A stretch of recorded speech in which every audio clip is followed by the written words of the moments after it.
Today is December 24th, Christmas Eve. Today at the Catholic Church, there was a Christmas Eve celebration. In many instances, Catholics places a greater emphasis on the eve of Christ's birth. Christ is all encompassing. Christ is the meaning of life. Christ is with me, and I am within him. Christ, this evening, will be born into an infant within human society. For me, it's fortunate that on this eve of my Lord's birth, I sit here and study. The reason why I study is this journey to becoming a consistently profitable day trader isolates me from the reality of what human beings require, which is um, essentially being with other human beings. I am reminded of a little girl who's sitting in a street corner selling matches. While she's selling matches, she's burning each of them to keep warm. When I was young, I had no idea how impactful and emotional that scene is. I can see how delicate the situation is for the birth of Jesus Christ this evening. I would say that I would equate this situation sitting here studying while all humankind has retired to their own areas to spend this holiday season. And I'm sitting here and somehow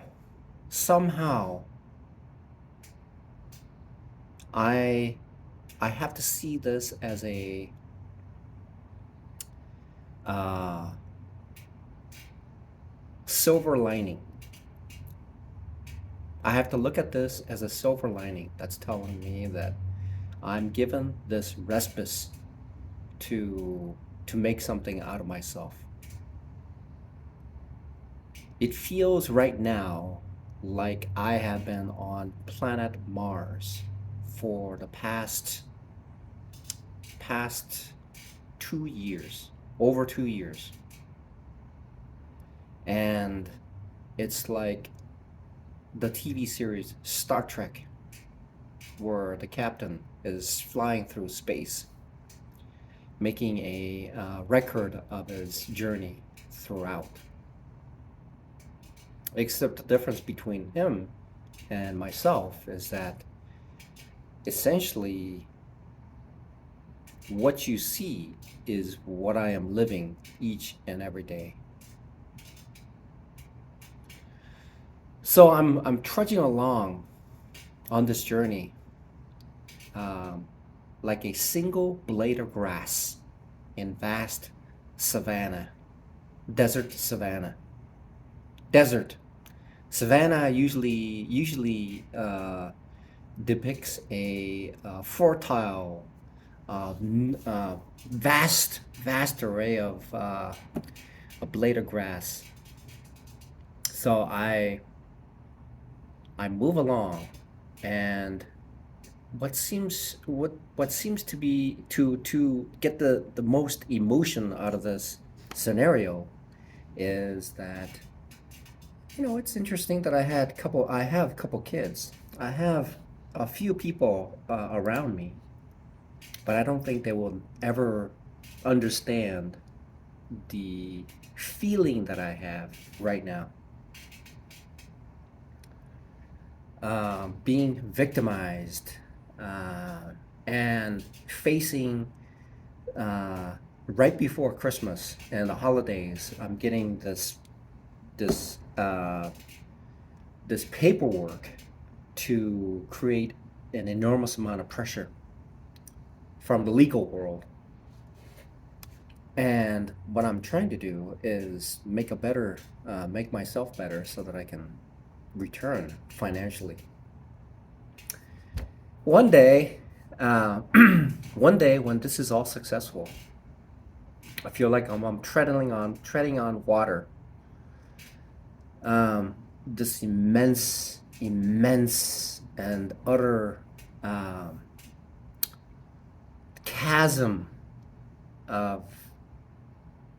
I feel less about that right now, but I feel this utter a chasm of of essentially like Gilligan's Island, except that I'm on Gilligan's Island, just nobody else.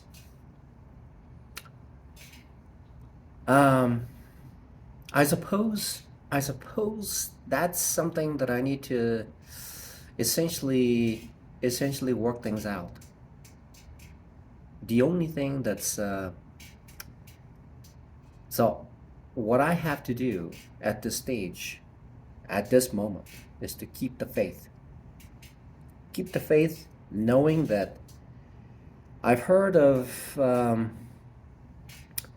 I heard of my previous spiritual director saying this to me. He said, disclosing the fact that he, not to me, but uh, to a Catholic network, EWTN or something like that. And he said that at a point in his life, um, his house burned down, and he was at the so he had to focus all his energy to just work and get things done. And I believe that's where I am right now. So if I can just imagine myself, that little girl, that little girl with a box of matches. Somehow she found some box of matches, and she has this box of matches, and the whole world passes by her, and she sits there in the cold of the winter. And right now in Boise, it may be different than Alaska. Right now, it's approximately 18 degrees outside, and every breath freezes immediately. And she doesn't even have gloves on. So I can just imagine this little girl lighting uh, her last match to keep warm as she freezes and freezes. And her soul leaves the lump of ice. But the reality is that is a very, very sad situation. And I know that whatever the external world, whatever the devil is doing to me right now, I know that there is going to be an end to this incredible hellish life that I'm living right now. I know that it's going to be over soon. It may take years, but it's going to be over.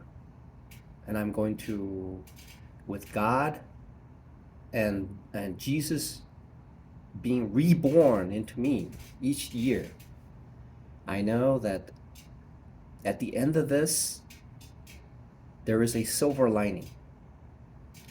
And the best thing that will happen to me is to allow me to figure out who I am, to become humbled, to become aware of the utter helplessness of an individual, to become more sensitive to what others are going through this long and incredible amount of pain and suffering, to give me the experience to identify, to get to the point where a Job. See, when I read the Bible, I read the Bible 8 times, front to back. And it's just like day trading studies. These professionals talk about things that they've learned and they've discovered. And what seems to tie in everything is experience. Experience acts as a cementing agent into making me into an individual who is aware of the emotions of life. These emotions allow me to grow and become aware of what other mankind goes through. That is the silver lining. If God wants me to survive this, then I will come out on the other side with that experience. I believe that's what God wants me to experience. I believe that is why my own 2 children have now, it's been 7 months, 6 or 7 months, that they have cut ties with me.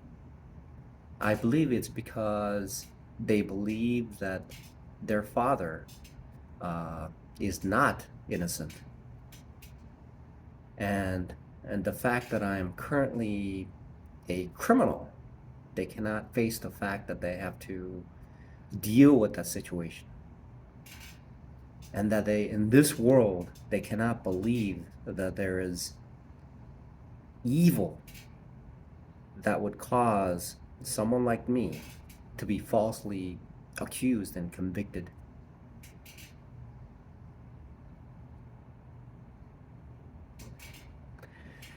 Hopefully one day they too will understand that it is possible. It is possible. See, in law, I have to record it. In law, there is a symbol.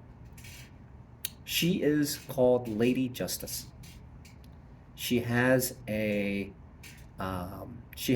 cloth around her eyes, and she's in one hand holding up a scale. And that scale, which direction it is guilty or not guilty. One side wins and the other side loses. And it is possible to have a balance where none of the parties lose, but is equal. You realize her nose is not plugged in. See, her nose, she can breathe and she can sense the flavors of and the aroma of evidence that is placed on the scale. What the symbol fails to depict, because it is essentially the reality of what law is. When she's holding that scale, someone could go out the night before and pick up fresh piles of cow chips, place it on the other side, and it'll weigh just the same as fact. Unfortunately, even though her nose is not plugged, she cannot smell that fact, because it just weighs the same. She just weighs whatever information is placed on that scale. So hopefully someday my kids will understand that. Maybe one day they'll understand that. And I'm revisiting this over and over again, but I want to make a documentary of this situation wherever the conclusion goes. I pray that um, I will eventually make it, so that I will have the opportunity to sit down with my kids and disclose the facts, and and and allow some quality time before God calls us up. So on this Christmas Eve, um, I'm studying. I made a long video here. Today, I'm learning about price action. I looked at Al Brooks' price action course, and somehow my subconscious is doing something different. I looked at Mark's price action course, and it seems to have made some sort of difference. It is a matter of getting deeper and deeper in understanding and expanding upon these things until I become consistently profitable. And again, I'm revisiting these things, and I have to keep at it. Is one of the things that I need to do. The three things that I need to do right now. The first thing that I need to do, come Tuesday, after the Monday's holiday, the observance of Christmas Day. And I'm wondering if YouTube is okay with me putting this type of content up there, utilizing their hard drives. Whoever's making the hard drives is, they're getting a huge business from me uploading to YouTube. It seems like what I'm going through is, see, the thing is, if I succeed in this path, I would love to share this with my kids. I would love to share this with close people that I know, so that I can help them. Help them that others would not. Help them that others who essentially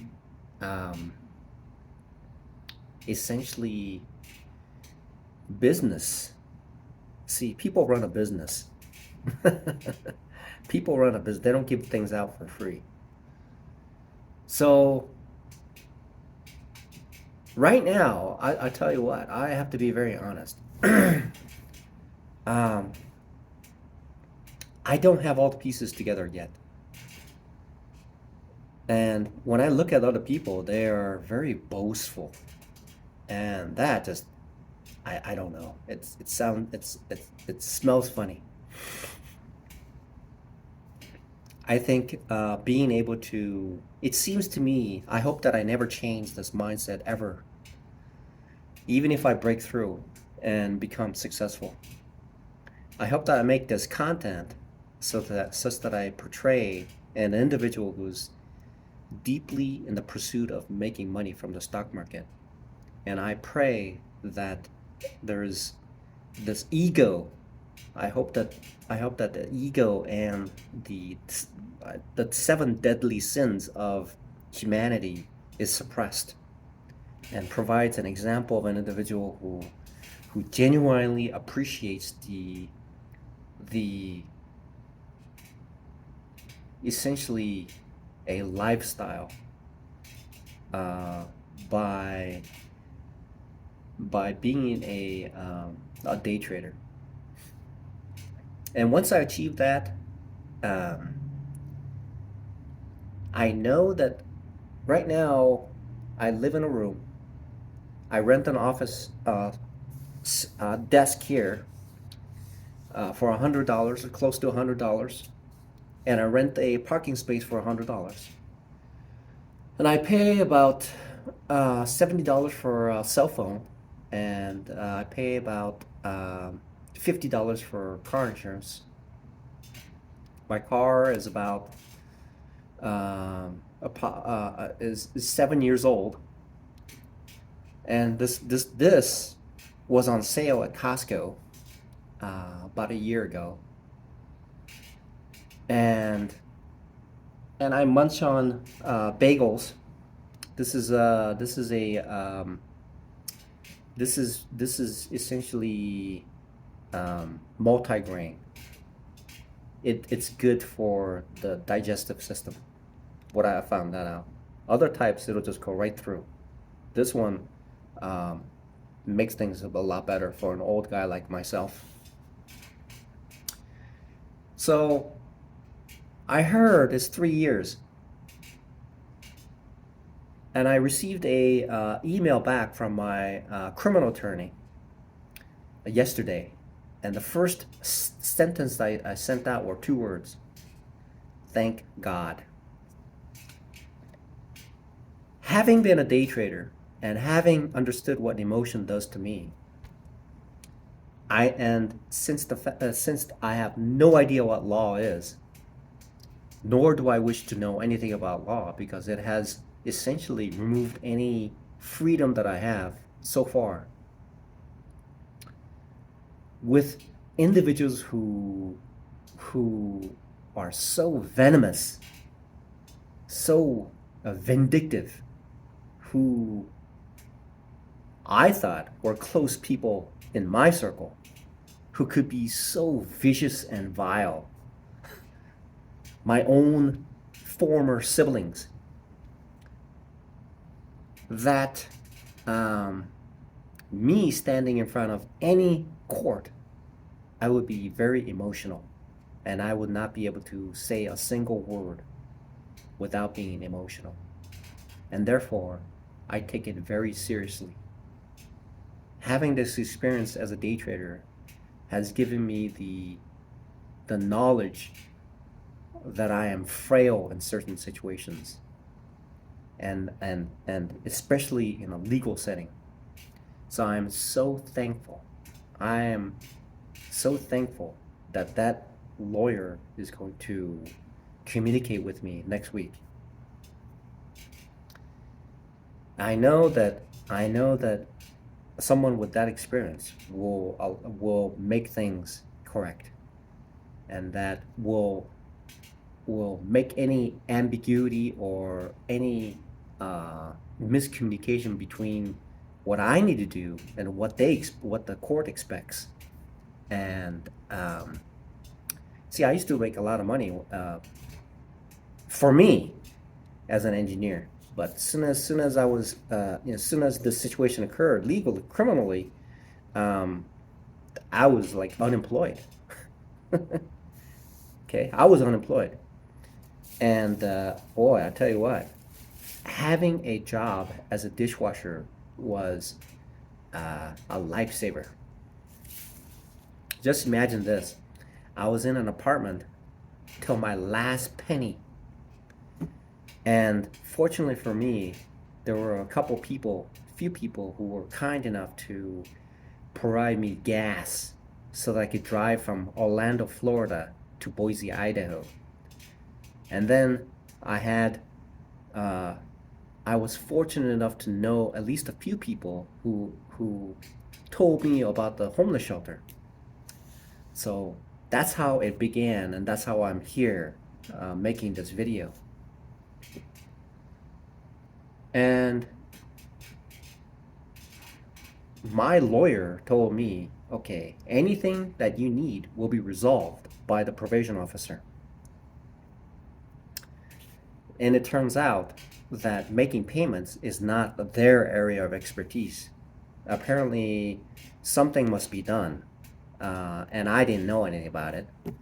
All I did was I gave them my pay stub, and they were working on it, I thought, because they asked me, oh yeah, they asked probation officer told me that the court wants my paperwork so they could do something with it. And I thought they were going to do something with it. Now, right before Christmas, right a week before Christmas, they hand me a paperwork says, "Hey, look, we're gonna f you up. we're gonna we're gonna f you up. We're gonna yeah." And all thoughts come into my mind. I'm thinking to myself, "Oh wow, yeah, whoo." And I immediately thought about the movie called um, there's a movie with Dustin Hoffman and it's about him being in a penal colony where uh, apparently Australia used to be a penal colony that Europe used to send criminals over to be detained, and now it's a it's a totally different colony. so so to round out this video, um, that's where I am, and that's the limbo that I'm in, and um, you know, hopefully things will come through, and that you know, washing dishes and paying making payments on a enormous amount of money uh, is going to essentially just stalling for time until I can get this day trading going. When I get this day trading going, then the first thing I will do is make sure I detach myself from these individuals by just just making the restitution zero as soon as possible. Right now, right now I can sell my blood, but I can't see. I gave blood like 4 times in 1 year. What that does is when I drink coffee from that, it causes the brain to just get mangled up. I have to have sufficient amount of blood, and and I gave so much blood that when I went uh, to give blood, they couldn't find my veins. Why did I do that? I have no idea. Because they would periodically call out people to give blood on a regular basis, and somehow it just caught my ear, and I just kept donating blood. That's how crazy it was. And now I'm like, I've survived all that, and um, I was like, past few days it's been, I'll tell you, I was probably like a okay. So yesterday, um, the coworker of mine, the head chef, tapped me on the right side and says, "You rock." And I'm thinking to myself, I'll tell you what. For the past several days, getting this paperwork about the possibility of spending the rest of my life being detached from the world and not being able to make any progress because of this probation violation, apparently, it turned me into a stone. He's right. Um, I was like a rock. I was like that young little girl who's burned her last candle and the cold just made her into ice. I was so stressed. It felt like I was going back to 2 years ago where this whole nightmare began, and uh, and I had to relive that for many days. And somehow, even though I have my attorney, it's still discomforting. And but I know that I have to keep focused on day trading. I have to keep studying. It's an independent study. I have to look at it and figure out what I need to do. And I have to apply and gain some experience so that I can become a consistently profitable day trader. And once that happens, Um, I will pay them back, and I will completely rid of them once and for all. And there's no reason to revisit whatever it is. I will no longer owe them anything. Um, and even though my mother's estate was about $600,000, and my father's estate, according to them, um, see, I couldn't in the court. I couldn't say anything about the amount. They just blurted it out and say, "Hey, this is how much it is," but I couldn't do anything. There was no way to say anything because in the eyes of everyone except me and Jesus Christ and myself were the only ones who knew the truth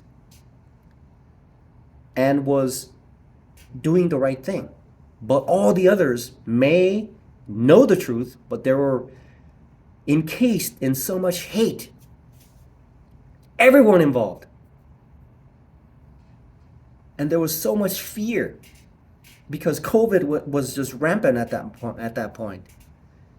And me, it looks like I just came off of uh, Huaneng or wherever that province is where COVID originated, and landing in America where COVID was rampant, and elderly people were dying, and these families who are could have been possibly the jurors had I gone through with it, and they would have just it's see yeah. So that's where I am, and that's how things are. And to you gotta ask yourself, why would these siblings do that, right? So my mother's estate is approximately about $600,000 by herself. My father's is going to be at about 70, according to them. I was the one who took care of my father. Okay, I took care of my father. I put him on my back, took him to the hospital, um, and I put him. See, he was like bedridden, so there's no way to take care of somebody who's eating and defecating and urinating. Um, Especially when my mother's 86 years old. So I had to like sacrifice, and I had a temporary job, and the owner says, we run a small business. We can't have you like take days off and not go to Utah and install spas because in my mind I'm thinking I have to be here every day. I have to take care of people around me. So after I took care of them, my father, and and sacrificed a job to take care of him, right? And then these siblings accused me, and the court was supporting them, and essentially I did good, and then I got accused. It's like doing something good and being sued and being persecuted. So here I am, right? So that's the whole scenario. That's the whole situation. And my siblings, my children don't know that. They don't know that what I've been going through. They look at this result. They look at this. They look at this court finding that is documented, and they don't know the story behind it.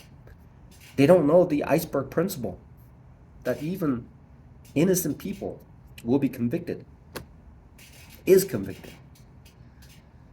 So hopefully my kids will someday figure this out. Someday they'll figure this out, that there's a lot of things that's going on.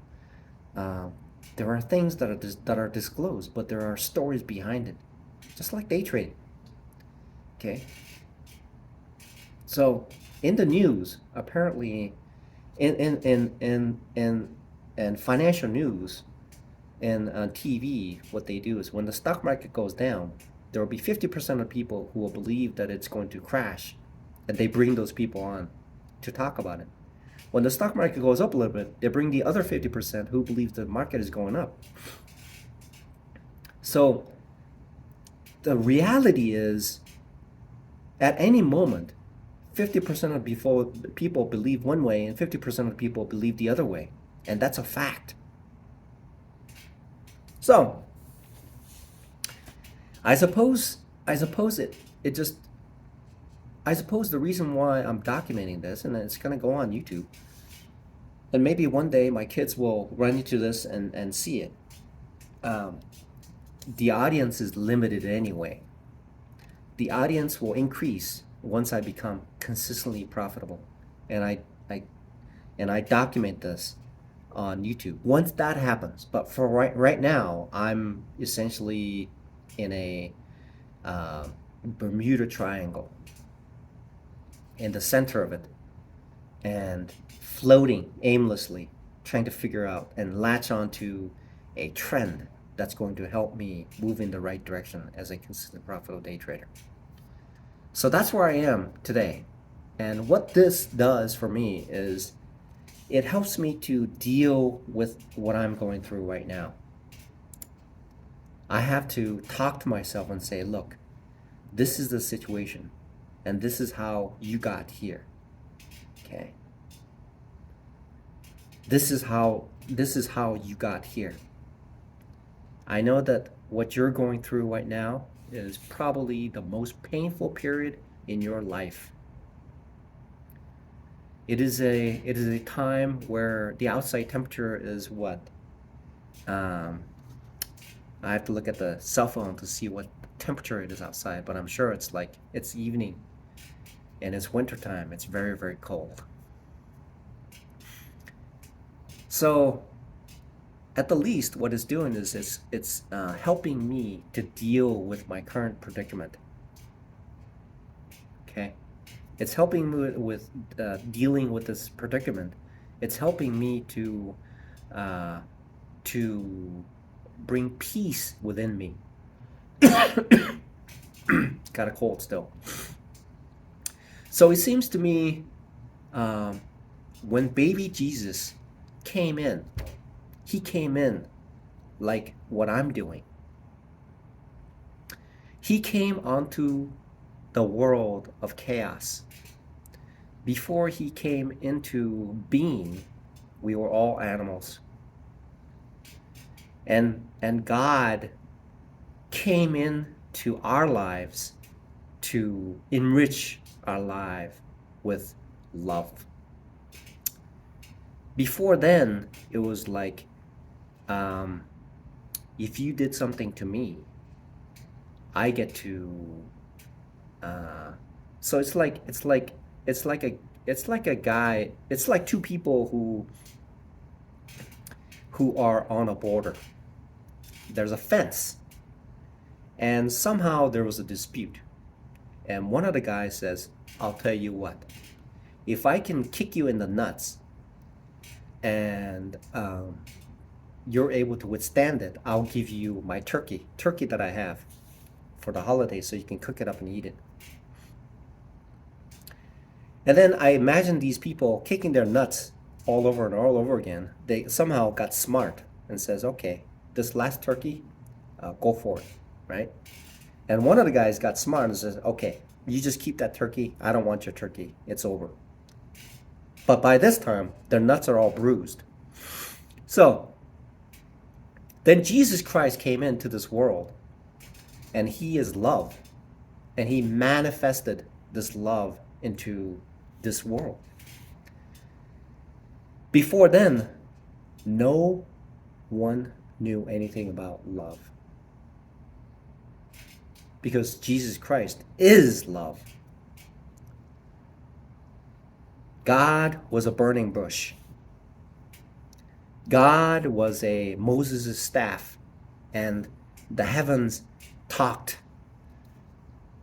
Then, out of love, Jesus Christ came into this world. and formed into being to give breath and life to mankind from the animals we used to be. See, I read the Bible cover to cover 8 times. Twice when I was detained for about 30 days as part of this criminal grand theft. And within the 30 days I was there, I must have lost like 30 pounds and read the Bible cover to cover twice.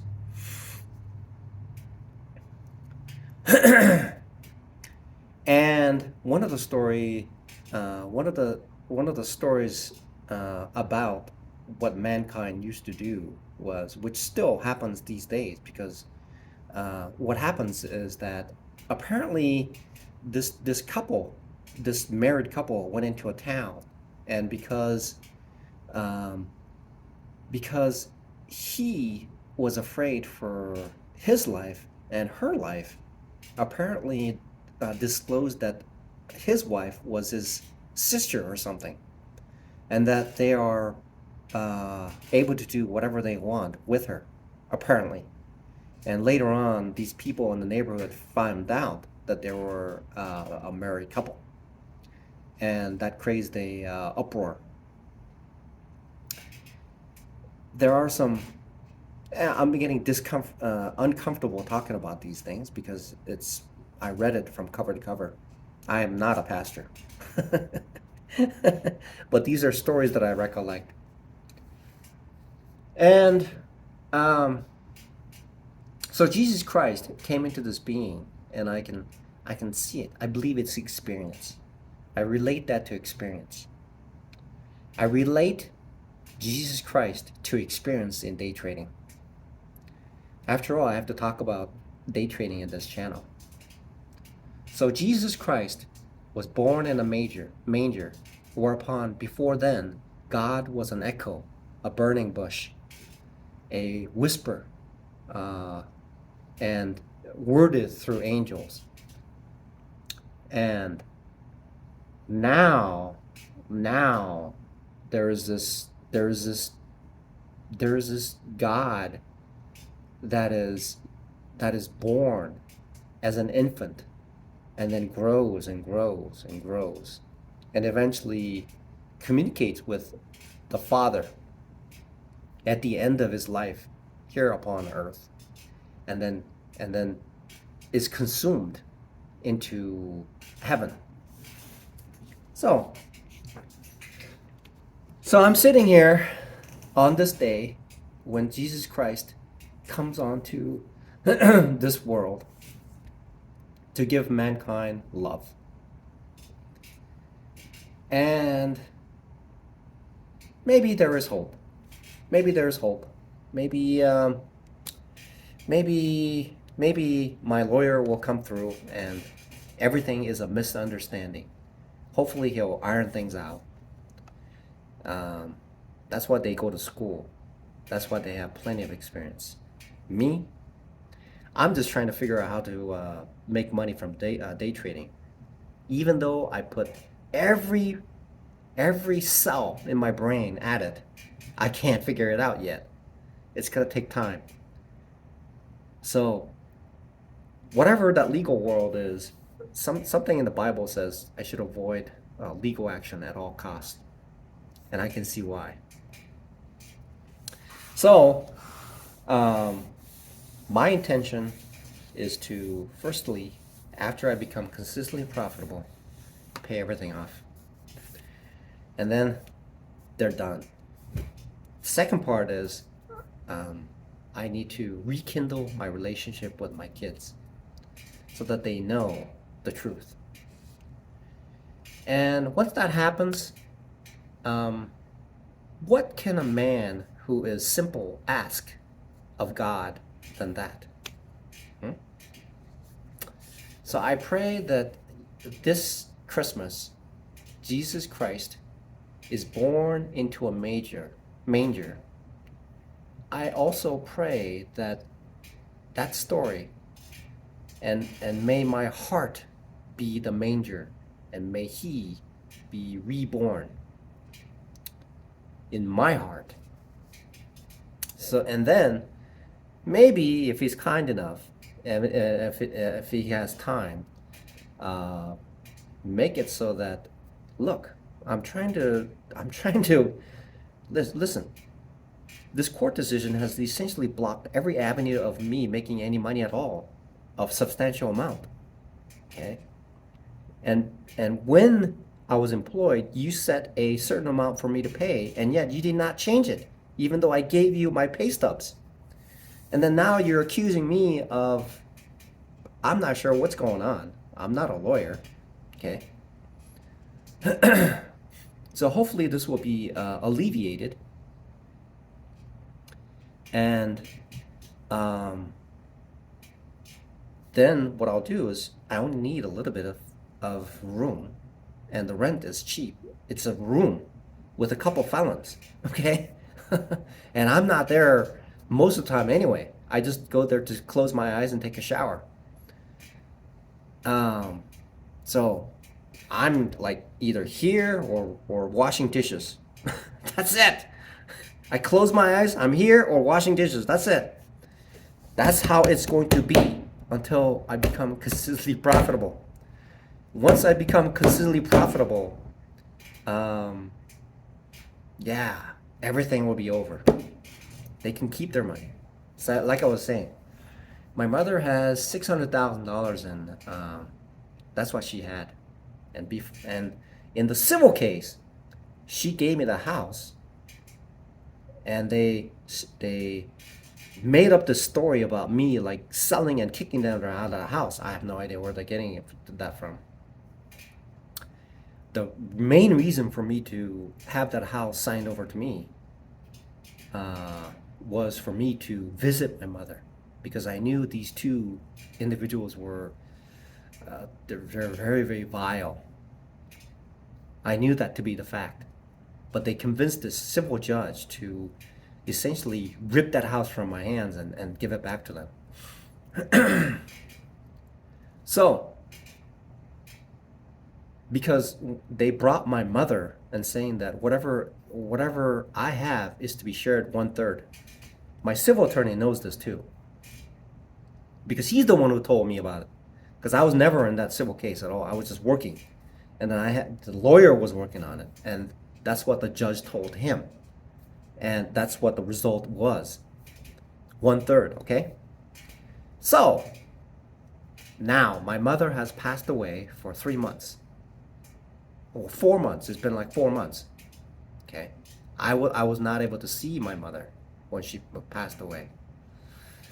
So it's been 4 months, and her estate, as it existed with restitution from me, should be around about $650,000, somewhere around there. Now, if you divide that by 1/3, because there's three people, her children are there three, that should be approximately about $215,000, somewhere around $215,000. Okay. And I made this point and that should have been distributed. And it's been 4 months. I did not see it. Okay, I don't see it. So what that means is this: these siblings lied to a civil judge, to the civil court. Okay? That's what they did. That's a fact. That is a lie. And that's a fact. I just saw a movie called The Batman, and they were talking about this Riddler who is like, who just like dislike lies or something. So that's a lot. That's essentially that's a lie. Okay, that is a lie. And what that means is essentially, I'm not sure how that legal thing works, but apparently you can say anything in court, and even if it's a lie, it weighs the same. So I don't know. Okay. What I know is that out of her own words, that's what was supposed to happen. But it's been 4 months, That has not happened, which means the distribution has not happened, which means her wishes has not been processed through after 4 months. Okay, I'm not a very smart man, but I'm thinking she said it, and it's been 4 months, it hasn't been done, which means what? I don't know. I'm thinking what that means is they told a lie. So, and then they're turning on the wrench to maximize the pain that I'm going through. Okay? I'm washing dishes, making a little bit of money so I can, exist for a better day. So, anyway, I think by this time my lawyers, the civil attorney, I sent an email to my civil attorney and my criminal attorney. Here's what the situation is. And hopefully now they believe. Hopefully they now believe my story, because they were fed so much information from the prosecutor attorney, from these, whatever they're creating. They're creating this monster into me, and they fed this information to my own attorneys and to the prosecutor attorney and everyone involved. And apparently there's as part of plea agreement, I sit in front of this lady who discusses some personal stuff, and I'm not sure where her conclusion is. I mean, so for an hour, she apparently turned off her sound, and she was trying to, actually her computer was like intermittent. It's cutting in and out. And so she blamed, so I have no idea how that worked out. So when we were communicating through computers, her video feed was being interrupted, and so she would say things, and I couldn't understand what she's talking about. It would be like there would be a gap of like 2 or 3 seconds between when she talked. I think it's probably one of those things that are supposed to create like anger within a person. So somebody who's being interrogated, apparently it's part of an interrogation that they use, because it's totally one-sided. So they'll take this information and then supply whatever the data that they had from the other side. And there was no way for me to say anything about anything, because it's a plea agreement. You can't refute anything. Okay? So these, like I said, this lady justice holding up this thing, is you could put a pile of cow chips on it. It doesn't matter. It weighs the same. So, on the eve of Jesus Christ. So you see that? Right? I think maybe my lawyers have caught on to that now. After the fact. After my mother passed away. And after all this thing done. And what they are not doing right now is proof of the lie that they have committed. But the thing is, if nobody's willing to prosecute, there's no way to make them be accountable for the things that they've said. Okay. So here I am, but the thing is, life goes on, and I want nothing to do with them ever again. If they can do this, who knows what they can do, right? Do you see what I'm saying? Right? If they're able to do this type of thing right now, who knows what they will do later on?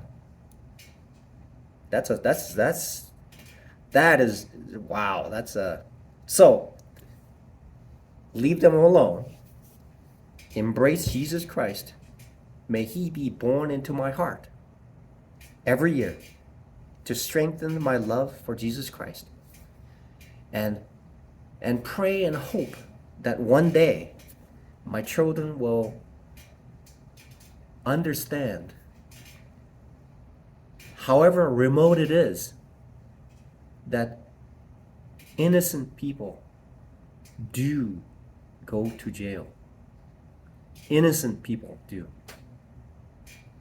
And it's just mind-boggling to them that they can't figure this out yet. It happens. So it's a good thing. I said to my lawyer, this criminal attorney, when he sent an email, oh my God, thank God. Thank God. I'd be like, wow. You know those sheep that used to uh, mingle around a caffeine tree? They would eat this caffeine beans, coffee beans, and then they would like jump around, be agitated.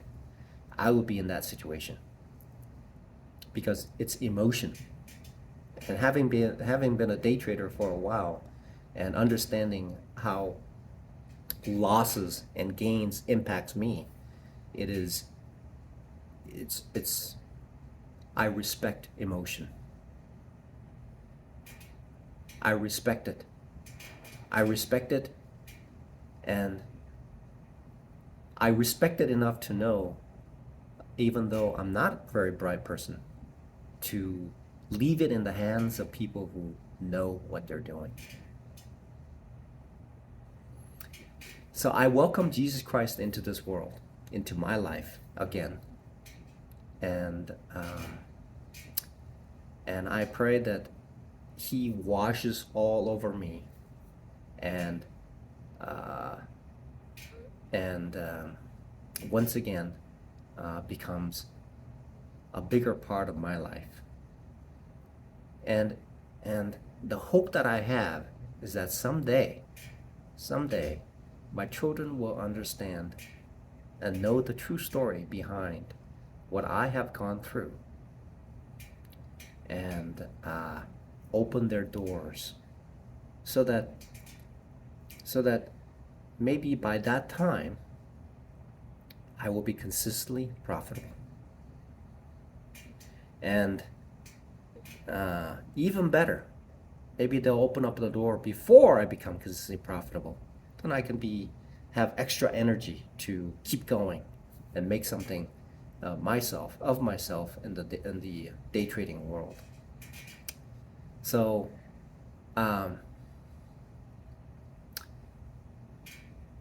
yeah, maybe there is hope. Maybe there is hope. See, one thing good about just making this video, it brings peace within me. It makes me feel better. Even though whatever's going on on the outside world is so frightening and cold,